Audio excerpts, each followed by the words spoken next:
Student, welcome in our YouTube channel V Commercian. आज की class में आप सभी लोगों का स्वागत है। स्टूडेंट्स, आज हम स्टार्ट करेंगे उसी टॉपिक को। लास्ट क्लास में हम लोगों ने लास्ट क्लास में हमने टाइप्स के बारे में पढ़ा था, right. Types of organisational structure ये हम कर चुके हैं। टाइप्स ऑफ ऑर्गेनाइजेशनल स्ट्रक्चर ये हम पढ़ चुके हैं। अब ये टॉपिक थोड़ा सा ही रह रहा है हमारा, राइट। सो हम टाइप्स के बारे में पढ़ चुके थे। 4 टाइप्स थे बेसिकली। आपके सब्जेक्ट में 2 ही टाइप्स आएंगे। उसके बारे में हम पढ़ चुके हैं। अब डेलीगेशन और डिसेंट्रलाइजेशन ये 2 टॉपिक रह रहे हैं जो कि हम आगे की क्लासेस में करेंगे। आज की क्लास में बेसिकली हम डेलीगेशन ऑफ अथॉरिटी करेंगे। फ्रेंड्स, उससे पहले इतना ही कहूँगी बस कि अगर आपको वीडियोस पसंद आ रही हैं फ्रेंड, तो प्लीज़ लाइक करें, शेयर करें और चैनल को सब्सक्राइब करना नहीं भूलें और साथ साथ नोटिफिकेशन बेल ऑन करें, ताकि जैसे ही कोई भी न्यू वीडियो मैं अपलोड करूं आपको इमीडिएटली उसकी इन्फॉर्मेशन मिल जाए। तो चलिए स्टार्ट करते हैं आज का topic, delegation of authority, the most important topic, right. Important भी है, कंफ्यूजिंग भी है, बट एक बार अगर कॉन्सेप्ट क्लियर हो जाए तो फिर बहुत इजी भी है, ठीक है। डेलीगेशन ऑफ अथॉरिटी, इसके मीनिंग को अगर हम देखें तो सबसे पहले एक छोटी सी इमेज के थ्रू मैं आपको कुछ शो करना चाहूँगी, शायद आपके माइंड में भी कुछ क्लिक करे। ये इमेज है, वो आप सभी देखिए इस इमेज को। इमेज ये है कि एक पर्सन दूसरे पर्सन को कुछ दे रहा है, और डेलीगेशन ऑफ अथॉरिटी में यही होता है कि हम क्या करते हैं, किसी को कुछ देते हैं। अब क्या दे रहे हैं, कैसे दे रहे हैं, चलिए देखते हैं। जैसे यहाँ एक पर्सन ने सेकंड पर्सन को की दी। अब की देने का मतलब क्या है कि उसको उस वर्क की रिस्पॉन्सिबिलिटी, तो समझिए कि सपोज मैनेजर है, मैनेजर ने क्या किया है, अपने सबॉर्डिनेट को कोई काम करने के लिए दिया है। काम करने के लिए दिया है तो साथ के साथ क्या करेंगे। अब देखिए, अगर काम करने के लिए दिया जाता है तो साथ के साथ उसे पूरा करने की अथॉरिटी भी देनी होती है। तो बेसिकली डेलीगेशन ऑफ अथॉरिटी का मीन्स यही है, असाइनिंग वर्क टू अदर्स, दूसरों को काम असाइन करना। क्या है, assigning work to other, assigning job to other, right। दूसरों को काम करने के लिए दूसरों को कुछ काम असाइन करना, एंड और क्या करना, एंड गिविंग दैम अथॉरिटी, उन्हें क्या देंगे हम, उन्हें अथॉरिटी देना to fulfil, to do that work या to fulfil that activity, right. उस एक्टिविटी को करने के लिए उन्हें अथॉरिटी भी देना। तो बेसिकली यही होता है आपका डेलीगेशन। डेलीगेशन सिंपली अगर हम वर्ड में कहें, सिंपल सेंस में, हमने किसी को कुछ, सपोज आपके सेल्स मैनेजर हैं, राइट। सेल्स मैनेजर ने क्या कहा, सेल्स एग्जीक्यूटिव को कहा कि आपको 100 यूनिट सेल करनी है। तो 100 यूनिट्स सेल करने के लिए सेल मैनेजर ने ये तो ड्यूटी दी सेल एग्जीक्यूटिव को कि 100 यूनिट सेल करनी है, साथ के साथ उसे इन 100 यूनिट को सेल करने के लिए अथॉरिटी भी दी कि आप इतना प्रोडक्ट ले जाओ, आप इसमें से 20 यूनिट्स क्रेडिट पे भी सेल कर सकते हो। ये आपको क्या मिला है, आप 20 यूनिट्स क्रेडिट पे भी, सॉरी फ्रेंड्स एक मिनट, आप 20 यूनिट्स क्रेडिट पे भी सेल कर सकते हो। तो ये अथॉरिटी दे दी कि क्रेडिट पे सेल कर सकते हो, आप इस एरिया में जाकर कंपनी का नेम यूज़ करके सेल करोगे। ये अथॉरिटी दी है, यानी जब भी काम दिया जाएगा साथ साथ उसे पूरा करने की अथॉरिटी भी दी जाएगी। जैसे कि फॉर एग्जाम्पल के लिए अगर हम देखें, इसका एक और एग्जाम्पल लेते हैं, इसे अच्छे से समझेंगे, ठीक है। तो देखिए, जैसे कि अगर हम देखें इसी के लिए एक एग्जाम्पल, आपकी क्लास में टीचर थोड़ी देर के लिए, टीचर को कुछ काम है, प्रिंसिपल साहब मैम ने बुलाया तो उन्हें जाना है। तो क्लास में डिसिप्लिन मेंटेन करने के लिए क्या किया, एक स्टूडेंट को बोला कि आप डिसिप्लिन देखेंगे, ठीक है। तो डिसिप्लिन मेंटेन करेंगे, तो मॉनिटर को क्लास की अथॉरिटी दे दी। क्या अथॉरिटी दी है, सिर्फ इतना कि आप नेम नोट कर लो और मुझे बता देना, राइट, कि ये बच्चे शोर कर रहे थे या डिसिप्लिन में नहीं थे, मैं आके खुद देख लूँगी, राइट। फिर पनिशमेंट टीचर देगी, तो यानी कि मॉनिटर को क्या दिया, एक तो वर्क दिया कि आपको डिसिप्लिन मेंटेन करना है, साथ के साथ अथॉरिटी भी दी है। सिर्फ क्या अथॉरिटी दी है, एक तो नेम नोट करने की, सेकेंडली अगर ज़्यादा से ज़्यादा होगा तो टीचर इतनी अथॉरिटी देगी कि आपको स्टैंड अप करने की, खड़े होने की पनिशमेंट सिर्फ मॉनिटर दे सकता है कि खड़ा कर देगा अपनी सीट पे, जस्ट इतनी। यानी ये अथॉरिटी देके गई है रिस्पॉन्सिबिलिटी को पूरा करने के लिए। समझ आया? तो कुछ ऐसे होता है डेलीगेशन ऑफ अथॉरिटी। इसका मीनिंग है, आपको इमेज के थ्रू दिखाती हूँ, देखिए, it refers to the process of interesting responsibility, यानी आप किसी को रिस्पॉन्सिबिलिटी दे रहे हो एंड अथॉरिटी, रिस्पॉन्सिबिलिटी दी साथ साथ उसे पूरा करने के लिए अथॉरिटी दोगे, and creating accountability to the person to whom work और responsibility has been handed over, यानी जिसे काम करने की रिस्पॉन्सिबिलिटी दी है उसे ही, उसके लिए ही अकाउंटेबिलिटी भी क्रिएट करोगे। यानी अगर मॉनिटर को टीचर ने दी है अथॉरिटी की आपको डिसिप्लिन मेंटेन करना है, तो क्या है, टीचर के लिए वो अकाउंटेबल है। समझ में आया इतना सा? इसी एग्जाम्पल को आगे करेंगे, लेकिन देखिए अभी आप में से बहुत से स्टूडेंट को ये डेफिनेशन नहीं समझ आई होगी, क्योंकि यहाँ बहुत बड़े बड़े वर्ड यूज़ हो रहे हैं, रिस्पॉन्सिबिलिटी, अथॉरिटी, अकाउंटेबिलिटी, राइट। सो पहले इन वर्ड्स को डीपली पढ़ते हैं, आफ्टर दैट क्लास के एंड में एक बार फिर से इसके मीनिंग को समझेंगे, तब आपको ज़्यादा अच्छे से समझ आएगा। तो चलिए पहले इन्हीं वर्ड्स को डीपली स्टडी करेंगे। So basically delegation of authority के 3 एलिमेंट्स होते हैं, 3 एलिमेंट्स होते हैं। There are 3 elements in delegation of authority. These are responsibility, authority and accountability. तो ये 3 एलिमेंट्स होते हैं आपके। इन्हीं एलिमेंट्स का 1 बाय 1 करके हम स्टडी करेंगे और देखते हैं कि आखिर इसके अंदर क्या क्या मीनिंग है, इसे बहुत डीपली स्टडी करते हैं। चलिए, रिस्पॉन्सिबिलिटी, सबसे पहले हम रिस्पॉन्सिबिलिटी के बारे में ही पढ़ेंगे। रिस्पॉन्सिबिलिटी मीन्स क्या होता है, किसी को भी ऑब्लिगेट करना कि आपको ये काम दिया गया है और उसे प्रॉपरली परफॉर्म करो, यानी कि सुपीरियर सबऑर्डिनेट को क्या करते हैं, उनको ड्यूटी असाइन करते हैं और ऑब्लिगेट करते हैं कि ये ड्यूटी आपको प्रॉपरली परफॉर्म करनी है, उसे ही हम क्या कहते हैं, रिस्पॉन्सिबिलिटी। छोड़िए ये रिस्पॉन्सिबिलिटी को इतने टेक्निकल वर्ड में, अगर हम कहें रिस्पॉन्सिबिलिटी की बात, तो सेल्स पर्सन की रिस्पॉन्सिबिलिटी क्या है कि उसको अगर 50 यूनिट का टारगेट दिया है तो ये 50 यूनिट सेल करनी है, सिंपल सा उसका इतना ही काम है, तो ये उसकी रिस्पॉन्सिबिलिटी है।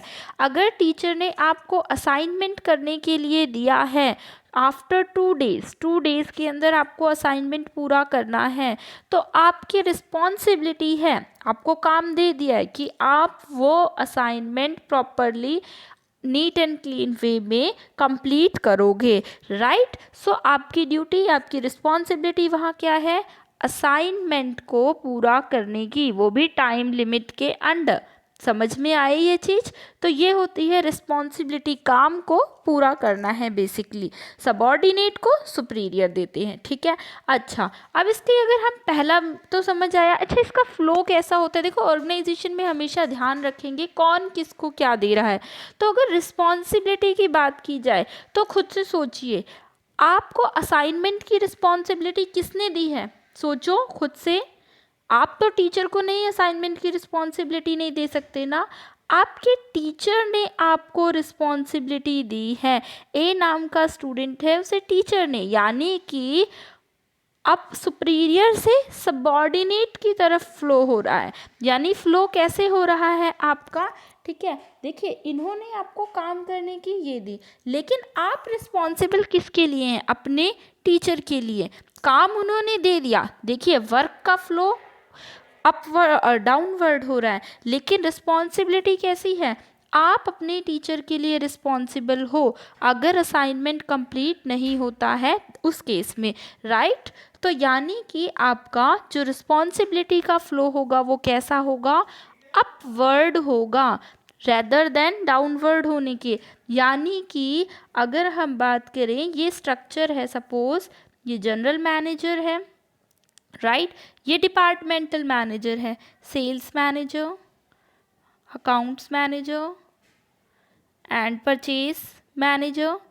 अब ये सारे के सारे एग्जीक्यूटिव हैं, सेल्स एग्जीक्यूटिव।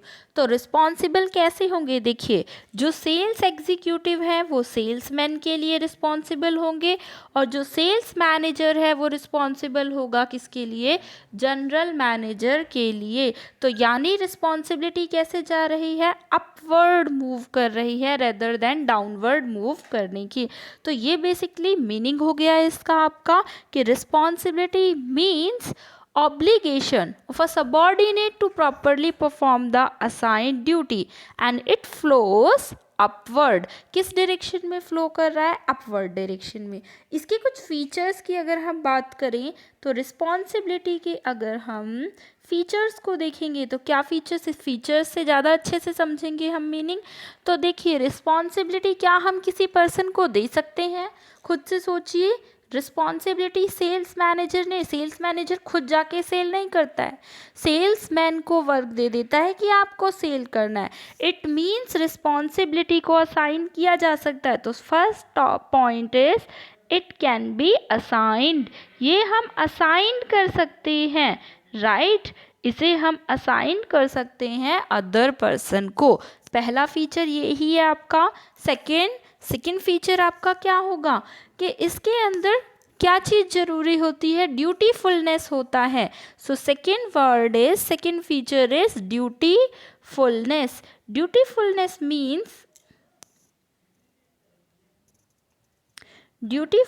मीन्स क्या होगा आपका, ड्यूटीफुलनेस का मीन्स, इट मीन्स कि जो काम आपको दिया है अब आपको उसे पूरा करना है, आपकी ड्यूटी है उसके लिए। तो सेकंड फीचर भी यही है आपका, ड्यूटीफुलनेस का। अब थर्ड फीचर देखिए, इसका थर्ड फीचर क्या है आपका कि ये कैसे क्रिएट होता है। देखिए सिर्फ सेल्स मैनेजर जो आपका है, सेल्स मैनेजर वो अपने सबॉर्डिनेट को, जो उसके जूनियर है, उन्हीं को रिस्पॉन्सिबिलिटी, उन्हीं को वर्क असाइन करेगा। और ये जो जूनियर हैं सिर्फ अपने मैनेजर के लिए रिस्पॉन्सिबल होंगे, ऐसा नहीं कि परचेज डिपार्टमेंट के मैनेजर के लिए रिस्पॉन्सिबल होंगे। समझ में आ रहा है ये चीज़, ठीक है। तो ये रिलेशनशिप कैसे क्रिएट होगा, तो सुपीरियर सबॉर्डिनेट रिलेशनशिप से ही रिस्पॉन्सिबिलिटी ओरिजिनेट होती है। यानी कि अगर बात की जाए, आप कॉमर्स के स्टूडेंट हैं, अगर आप कॉमर्स के स्टूडेंट हैं तो आप किसके लिए रिस्पॉन्सिबल हैं, अपने सब्जेक्ट जो भी टीचर है उनके लिए रिस्पॉन्सिबल है। किसी अदर टीचर के लिए वो आपसे, आप उनके लिए रिस्पॉन्सिबल नहीं होंगे। यानी रिलेशनशिप कैसे बनेगा, आपको होमवर्क आपके टीचर अपने ही सब्जेक्ट का देंगे। अब अगर आप कॉमर्स के स्टूडेंट हैं तो साइंस के टीचर साइंस के सब्जेक्ट का होमवर्क आपको नहीं दे सकते ना, क्योंकि आप उस स्ट्रीम के स्टूडेंट नहीं है, आपको इन्फॉर्मेशन ही नहीं है। तो सबऑर्डिनेट सुपीरियर रिलेशन होगा, वहीं पे रिस्पॉन्सिबिलिटी ओरिजिनेट होगी। सो ये थे कुछ मीनिंग रिस्पॉन्सिबिलिटी का, ठीक है। रिस्पॉन्सिबिलिटी नॉर्मल सिंपल सेंस में कहा जाए तो बस यही है कि आपको किसी काम को पूरा करना है, तो वो आपकी रिस्पॉन्सिबिलिटी है, ठीक है। अब आते हैं इसके नेक्स्ट सेकंड पॉइंट पे। आई होप आपको ये क्लियर हुआ होगा। सेकंड आता है आपका एलिमेंट अथॉरिटी। अथॉरिटी मीन्स देखिए रिस्पॉन्सिबिलिटी दे दी है आपको, ठीक है, कि आपको सेल करनी है, रिस्पॉन्सिबिलिटी दे दी। साथ में आप चाहते हो कि कुछ क्रेडिट में भी आपको बोल दिया कि आप 50 यूनिट क्रेडिट में सेल कर सकते हो, 50 यूनिट क्रेडिट में सेल कर सकते हो। ये अथॉरिटी कौन देगा आपको, सेल मैनेजर देगा। यानी कि अगर आपको रिस्पॉन्सिबिलिटी दी जा रही है, ये काम परफॉर्म करना है, तो साथ साथ आपको अथॉरिटी भी मिलनी चाहिए। जैसे टीचर ने अपने एब्सेंस में अगर किसी स्टूडेंट को अपॉइंट किया है, अगर किसी स्टूडेंट को अपॉइंट किया है कि आप डिसिप्लिन को मेंटेन करोगे, तो उसे अथॉरिटी भी देख के जानी पड़ेगी, अदरवाइज तो स्टूडेंट उसकी बात ही नहीं मानेंगे। तो समझ आया, अगर रिस्पॉन्सिबिलिटी दे रहे हैं तो उसे करने के लिए लिए, फुलफिल करने के लिए उतनी ही अथॉरिटी भी देनी होगी। तो अथॉरिटी मीन्स क्या होता है? It refers to the right, यानी कि हम राइट दे रहे हैं ऑफ एन इंडिविजुअल, एक इंडिविजुअल को, to take action within the scope of his position. जितना उसकी पोजीशन के अकॉर्डिंग जितनी उसे अथॉरिटी दी है उसमें वो डिसीजन ले सकता है। यानी कि 50 यूनिट तक उसे बोल दिया है वो क्रेडिट सेल कर सकता है, तो 25 यूनिट, 49, इवन 50 यूनिट तक वो क्रेडिट सेल कर सकता है। उसके लिए उसे अपने सेल्स मैनेजर से परमिशन लेने की ज़रूरत नहीं पड़ेगी। लेकिन हाँ, अगर इससे ज़्यादा करना चाहेगा देन उसे परमिशन लेनी होगी। इतनी उसे अथॉरिटी मिल गई है। अब ये अथॉरिटी कैसे मिलती है?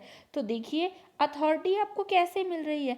टीचर ने स्टूडेंट को अथॉरिटी दी है, राइट? तो टीचर ने स्टूडेंट को दी है, वर्क भी अप से डाउन फ्लो हो रहा था। सिमिलरली अथॉरिटी भी आपको कैसे मिल रही है?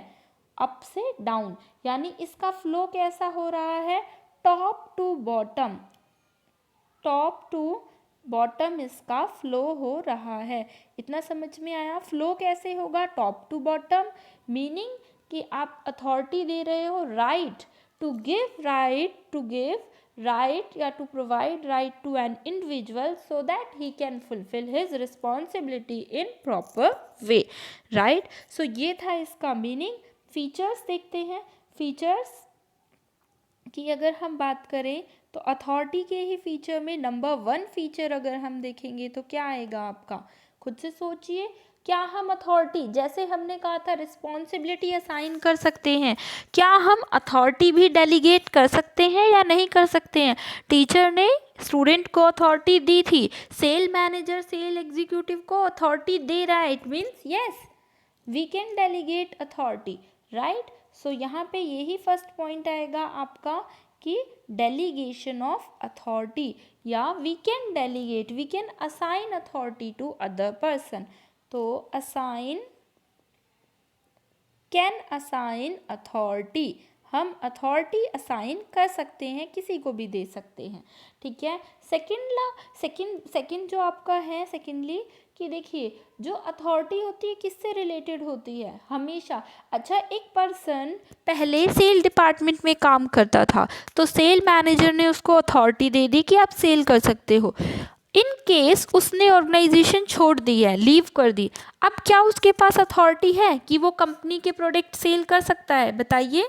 या उसका ट्रांसफ़र परचेज डिपार्टमेंट में हो गया है तो क्या अब उसके पास अथॉरिटी है कि वो सेल कर सकता है? नहीं कर सकता है। ओके, उसके पास अथॉरिटी नहीं है कि वो सेल कर सकता है। यानी कि अथॉरिटी किससे रिलेटेड होती है? Related to post, related to post.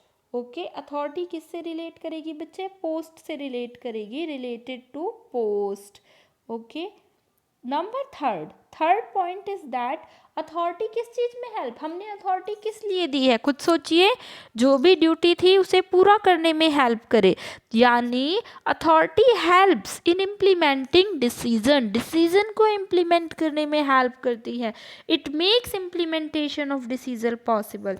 So third जो आपका फीचर होगा, थर्ड फीचर वो क्या होगा? हेल्पफुल इन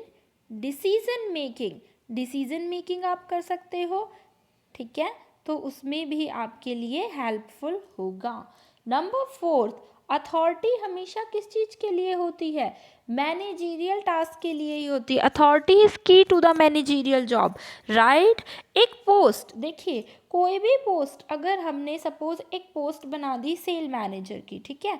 सेल मैनेजर की पोस्ट है, लेकिन उसके पास सेल डिपार्टमेंट के रिगार्ड में कोई भी डिसीजन लेने की अथॉरिटी नहीं है, तो क्या कोई उसे मैनेजर की तरह ट्रीट करेगा? नहीं। अथॉरिटी ही नहीं है तो उस पोस्ट की भी कोई वैल्यू नहीं है।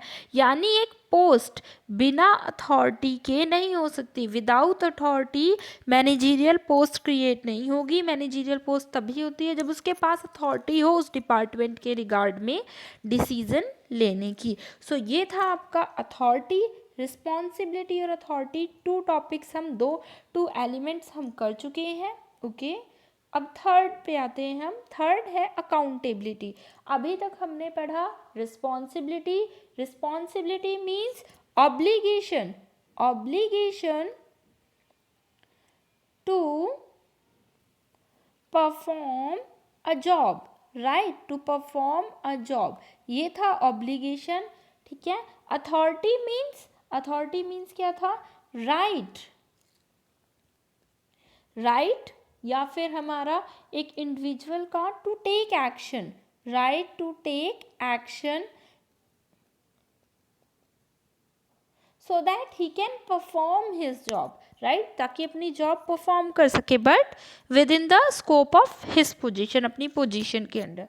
ये तो अथॉरिटी और रिस्पॉन्सिबिलिटी हो गया। थर्ड पॉइंट आता है अकाउंटेबिलिटी। अब अकाउंटेबिलिटी किसकी होती है, इसका मीनिंग क्या होता है, तो अकाउंटेबिलिटी का मीन्स बहुत सिंपल होता है, वो होता है आंसरेबिलिटी, कि आंसरेबल कौन है।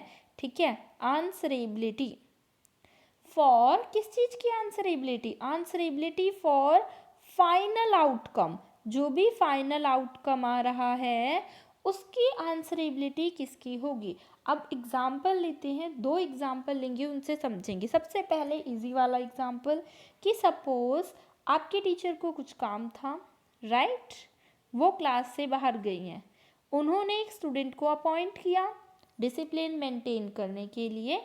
कोई भी स्टूडेंट ले सकते हैं आप, ठीक है, ए नाम का स्टूडेंट है, उसे अपॉइंट किया है।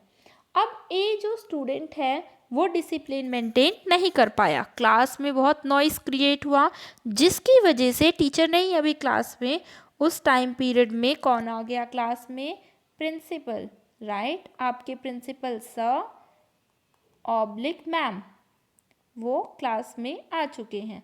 ठीक है, तो प्रिंसिपल सर या मैम जो है वो क्लास में आ गए, उन्होंने देखा कि क्लास में बहुत ज़्यादा नॉइस क्रिएट हो रहा है। अब टीचर भी आ गई आपकी इतनी देर में अपना काम करके। अब ये बताइए क्लास में डिसिप्लिन मेंटेन नहीं था, इसके लिए रिस्पॉन्सिबल कौन होगा, ये ए स्टूडेंट या टीचर, आप खुद से सोच के बताइए। प्रिंसिपल सर या मैम किससे आंसर मांगेंगे कि क्लास में डिसिप्लिन मेंटेन नहीं है, टीचर रिस्पॉन्सिबल होगा, टीचर आंसरेबल होगा, या फिर ये ए स्टूडेंट जो है वो आंसरेबल होगा। तो बच्चे यहाँ पर प्रिंसिपल सर मैम किससे पूछेंगे, टीचर से पूछेंगे, क्योंकि उन्होंने ये अथॉरिटी और ये रिस्पॉन्सिबिलिटी किसे दी है, टीचर को दी है कि वो काम को वो क्लास में डिसिप्लिन मेंटेन करे, ना कि ए नाम के स्टूडेंट को। टीचर ने अपने सबऑर्डिनेट, टीचर ने स्टूडेंट को, ए स्टूडेंट को ये काम थोड़ी देर के लिए दिया, राइट, उन्होंने क्या किया, रिस्पॉन्सिबिलिटी दी, लेकिन प्रिंसिपल ने अथॉरिटी किसको डेलीगेट की थी, टीचर को डेलीगेट की थी। मेन अथॉरिटी किसके पास है, टीचर के पास है, यानी आंसरेबल कौन होगा, टीचर होगा, ए स्टूडेंट नहीं होगा। आपको समझ में आया। तो अकाउंटेबिलिटी में सेम यही है। अब देखिए टीचर ने रिस्पॉन्सिबिलिटी ट्रांसफ़र कर दी, पूरा करने के लिए थोड़ी बहुत अथॉरिटी भी दे दी, लेकिन वो प्रिंसिपल सर या मैम के सामने ये नहीं कह सकते कि स्टूडेंट की गलती है, ए स्टूडेंट की गलती है, मैं तो इसे काम दे के गई थी डिसिप्लिन मेंटेन करने के लिए और इसने मेंटेन नहीं किया, ऐसा नहीं बोल सकते। यहाँ पर मिस्टेक किसकी होगी, टीचर की होगी। यानी टीचर अथॉरिटी दे सकती हैं, रिस्पॉन्सिबिलिटी दे सकती हैं, बट अकाउंटेबिलिटी को डेलीगेट नहीं कर सकती हैं। समझ में आया। तो अकाउंटेबिलिटी फाइनल आउटकम किसका होता है, फाइनल आउटकम के लिए आंसरेबल वो पर्सन होगा जिसको अथॉरिटी मिली है उस काम को पूरा करने की। ठीक है, वो किसी और को अथॉरिटी रिस्पॉन्सिबिलिटी डेलीगेट कर सकता है बट अपनी अकाउंटेबिलिटी डेलीगेट नहीं कर सकता है। इसका एक और एग्जांपल लेते हैं। सपोज जनरल मैनेजर है, ये सेल मैनेजर है, सेल मैनेजर को टारगेट दिया है 1 मंथ में 10,000 यूनिट सेल करनी है।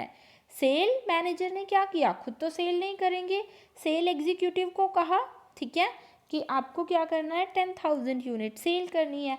At the end of month just 8,000 unit sale हुई है। अब जनरल मैनेजर किससे पूछेगा, इन एम्प्लॉयज़ से पूछेगा या सेल मैनेजर से पूछेगा, खुद से सोच के बताइए। तो वो सेल मैनेजर से पूछेगा, क्योंकि जनरल मैनेजर ने किसे वर्क असाइन किया है, सेल मैनेजर को, और अथॉरिटी भी सेल मैनेजर को दी है। अब ये सेल मैनेजर की ड्यूटी थी कि वो ये 10,000 यूनिट सेल करवाएं किसी भी तरह से, कोई न्यू टेक्नोलॉजी का यूज़ करें, कोई न्यू इनोवेटिव मेथड का यूज़ करें। तो रिस्पॉन्सिबल कौन होगा, यानी आंसरेबल जो है सेल्स मैनेजर है, सेल्स एग्जीक्यूटिव नहीं है। सेल्स एग्जीक्यूटिव सिर्फ सेल मैनेजर के लिए रिस्पॉन्सिबल है, आंसरेबल है, लेकिन अल्टीमेट आंसरेबल कौन होगा, वो सेल मैनेजर होगा कंपनी के लिए। ठीक है, सो ये होता है आपका अकाउंटेबिलिटी कि हम किसके लिए आंसरेबल है। आई होप आपको ये समझ में आया होगा। ठीक है, इसके एग्जाम्पल्स बहुत सारे हैं, अगर आपको नहीं समझ में आए तो आप कमेंट में लिखिएगा, मैं एक दो और एग्जाम्पल्स का यूज़ करके आपको बता दूंगी। ठीक है, अब ये हो गया तो आपको समझ आया। अच्छा, अकाउंटेबिलिटी कैसे जाती है, इसका फ्लो भी अपवर्ड ही होगा आपका, क्योंकि देखिए से ये जनरल मैनेजर है, ये सेल मैनेजर है और ये सेल एग्जीक्यूटिव हैं। जैसे रिस्पॉन्सिबिलिटी के लिए हम अपने सुपीरियर के लिए रिस्पॉन्सिबल होते हैं, सिमिलरली जो आपकी अकाउंटेबिलिटी होगी उसके लिए भी हम अपने सीनियर के लिए रिस्पॉन्सिबल होंगे। यानी कि फ्लो कैसा है, सेल मैनेजर जनरल मैनेजर के लिए अकाउंटेबल है, तो फ्लो आपका अपवर्ड होगा। ठीक है, यानी रिस्पॉन्सिबिलिटी अकाउंटेबिलिटी टू वर्ड्स हैं, रिस्पॉन्सिबिलिटी और अकाउंटेबिलिटी, इनका फ्लो कैसा होगा, अपवर्ड होगा, राइट, अपवर्ड होगा। एंड अथॉरिटी, अथॉरिटी कैसे मिलेगी आपको, तो ये जो है डाउनवर्ड होगी आपकी। तो ये था बेसिकली तीनों टर्म्स का मीनिंग। आई होप आपको ये चीज़ समझ आई होगी। तो चलिए एक बार अब मीनिंग की तरफ अगेन वापस चलते हैं और समझते हैं, अब आपको ज़्यादा अच्छे से समझ आएगा। So it refers to the process, ये वो प्रोसेस है, डेलीगेशन ऑफ अथॉरिटी के मीनिंग की बात कर रही हूँ मैं यहाँ पे। Okay, it refers to the process of interesting responsibility, हमने किसी को काम करने की रिस्पॉन्सिबिलिटी दी, अथॉरिटी भी दी, एंड क्रिएटिंग अकाउंटेबिलिटी, यानी कि उसे अकाउंटेबल, देखिए अथॉरिटी देते ही वो अकाउंटेबल तो हो गया ना, तो creating accountability to the person, उस पर्सन की अकाउंटेबिलिटी भी क्रिएट की है, टू हुम, जिसको work and responsibility has been handed over. अब वो वर्क चाहे खुद करे या किसी और से करवाए, लेकिन आंसरेबल कौन होगा, वो ही पर्सन होगा। ओके, तो बेसिकली ये था आपका डेलीगेशन का मीनिंग, डेलीगेशन ऑफ अथॉरिटी और इसके तीनों एलिमेंट। चलिए इसको एक पिक्चर के थ्रू और अच्छे से समझते हैं। देखिए यहाँ पर रिस्पॉन्सिबिलिटी वर्ड को दो तरीके से यूज़ किया गया है, एक आएगा रिस्पॉन्सिबिलिटी फॉर और एक आता है responsibility to. Responsibility for means क्या होता है कि सिर्फ आपको काम को पूरा करने की, मतलब आपकी ड्यूटी है, आपकी ड्यूटी कितनी है, आपको काम को पूरा करना है। तो obligation of subordinate to complete the assign job, कि असाइन जॉब को जस्ट आपको पूरा करना है। ठीक है, और दूसरा वर्ड आता है रिस्पॉन्सिबिलिटी टू, इसका मीन्स क्या है, accountability of a subordinate for his work performance, अपनी वर्क परफॉर्मेंस के लिए वो अकाउंटेबल है, किसको, in relation to the authority given to him, जिसने उसे अथॉरिटी दी है उसके लिए रिस्पॉन्सिबल है। फॉर एग्जाम्पल, आप इसका एक बार फिर से एग्जाम्पल देखिए, दोनों चीज़ें समझ आएंगी आपको अच्छे से। ठीक है, आपके टीचर ने आपको असाइनमेंट दिया करने के लिए, ओके, आपको असाइनमेंट दिया है करने के लिए, असाइनमेंट दे दिया आपको करने के लिए। अब आपने क्या किया, असाइनमेंट घर में लेकर आए और अपने छोटे ब्रदर से कहा कि मेरा ये काम जस्ट कॉपी करना है और इसको लिख दो। ठीक है, तो आपने क्या किया, आपके टीचर ने आपको काम दिया करने के लिए, उसको आपको अथॉरिटी भी दे दी है असाइनमेंट को करने के लिए। ओके, कि जो भी आप यूज़ करना चाहे कंटेंट यूज़ कीजिए, बट असाइनमेंट अच्छा होना चाहिए, कंटेंट वाइज अच्छा होना चाहिए, कंप्लीट होना चाहिए। आपने क्या किया, अपने ब्रदर या अपने किसी फ्रेंड को दे दिया उस असाइनमेंट को पूरा करवाने के लिए, उन्होंने करके दे दिया काम को, यानी आपने क्या किया, अपने ब्रदर को, यानी ये आप हो, ओके, सपोज आपका नाम जो भी है ए मान लो और आपका ब्रदर है बी, ठीक है, तो आपने क्या किया, अपने ब्रदर बी को बोला कि मेरा ये असाइनमेंट बना दो। ही सेड ओके, मैं बना दूंगा, ठीक है। अब बी को आपने क्या किया, रिस्पॉन्सिबिलिटी 4 यानी काम को पूरा करने की रिस्पॉन्सिबिलिटी दे दी। उन्होंने, बी ने क्या किया, काम पूरा करके दे दिया, आपका असाइनमेंट बना के दे दिया। आप गए नेक्स्ट डे स्कूल में, टीचर को दिखाया, टीचर ने देखा ओके असाइनमेंट तो ठीक है, असाइनमेंट पूरा है, लेकिन असाइनमेंट में कुछ मिस्टेक्स हैं, स्पेलिंग मिस्टेक्स हैं और कुछ एक दो टॉपिक ही मिस हैं, ठीक है। आपके ब्रदर ने जब किया बाय मिस्टेक कुछ टॉपिक मिस रह गए। अब आप ये बताओ, टीचर के सामने क्या आप ये बोलोगे कि ये मेरी गलती नहीं है, मेरे ब्रदर की गलती है, उसने बनाया था इस वजह से ये टॉपिक रह गया, खुद बनाता मैं तो नहीं होता। आप नहीं बोल सकते ना ऐसा, क्योंकि मेन काम आपको असाइन किया हुआ है यहाँ पर, यानी कि रिस्पॉन्सिबिलिटी 2 किसकी है, ए की, आपकी है। टीचर ने आपको काम दिया था, आपको अथॉरिटी दी थी, तो अकाउंटेबल भी आप हो अपने टीचर के लिए, आपका ब्रदर नहीं है। आपके ब्रदर की सिर्फ रिस्पॉन्सिबिलिटी 4 थी, यानी काम पूरा करके देने की, वो दे दिया। अब सही है गलत है उसके लिए आप रिस्पॉन्सिबल होगे। आई होप आपको इस एग्जाम्पल से बहुत अच्छे से समझ आया होगा कि यानी अकाउंटेबिलिटी इसीलिए ट्रांसफ़र नहीं कर सकते, अथॉरिटी रिस्पॉन्सिबिलिटी दे, आपने उसे बोला बहुत अच्छे से बनाना, यूज़ करना है, कोई जो भी इक्विपमेंट यूज़ करने हैं अच्छे से यूज़ करो, लेकिन इसको डेकोरेट करके प्रॉपरली बना दो, लेकिन उसने नहीं किया, उसने जितना उसे पता था बना दिया। तो यहाँ पर अकाउंटेबिलिटी आपकी होगी, यानी ए पर्सन की है, ना कि बी की है, ठीक है। तो ये था बेसिकली मीनिंग ऑफ रिस्पॉन्सिबिलिटी। तो यहाँ रिस्पॉन्सिबिलिटी 4 किसकी है, तो रिस्पॉन्सिबिलिटी 4 तो बी को मिली है, लेकिन रिस्पॉन्सिबिलिटी 2 किसकी है, ए की है, यानी काम करने को पूरा करने की, सिर्फ काम कंप्लीट करने की जो ड्यूटी है उसको हम रिस्पॉन्सिबिलिटी 4 कहते हैं। लेकिन अकाउंटेबिलिटी होना किसकी, सबॉर्डिनेट की, उस पर्सन के लिए जिसने उसे काम दिया है करने के लिए और साथ साथ अथॉरिटी दी है, तो उसको हम रिस्पॉन्सिबिलिटी 2 कहेंगे। तो बेसिकली यही था। तो अब देखिए एक और, इसके लिए एक और इमेज का मैंने यूज़ किया है, उसके थ्रू और आपको समझ आएगा। तो ये जो रिस्पॉन्सिबिलिटी 2 होता है और रिस्पॉन्सिबिलिटी 4, इसके लिए हम डिफरेंट वर्ड्स का यूज़ करते हैं। तो देखिए कौन से वर्ड्स यूज़ करते हैं। 1 वर्ड में ये क्वेश्चंस बन सकते हैं आपके मल्टीपल में, कहीं से भी क्वेश्चन पूछे जाते हैं तो ऐसे ही होते हैं। रिस्पॉन्सिबिलिटी 4 ऑपरेटिंग रिस्पॉन्सिबिलिटी, यानी सिर्फ ऑपरेशन करने की, काम को करने की रिस्पॉन्सिबिलिटी। देखिए नाम से ध्यान रखिए, ऑपरेटिंग मतलब ऑपरेटिंग किससे बना है वर्ड, ऑपरेशन, तो यानी कि सिर्फ काम करने की रिस्पॉन्सिबिलिटी है जिसकी, वो ऑपरेटिंग रिस्पॉन्सिबिलिटी 4 की। लेकिन रिस्पॉन्सिबिलिटी 2 किसकी है, अल्टीमेट रिस्पॉन्सिबिलिटी, जो आपकी थी असाइनमेंट के केस में, राइट, तो वो अल्टीमेट रिस्पॉन्सिबिलिटी होगा, तो वो रिस्पॉन्सिबिलिटी 2 कहलाएगा। अब ये बताइए यहाँ कौन सी डेलीगेट कर सकते हैं, कौन सी नहीं कर सकते हैं।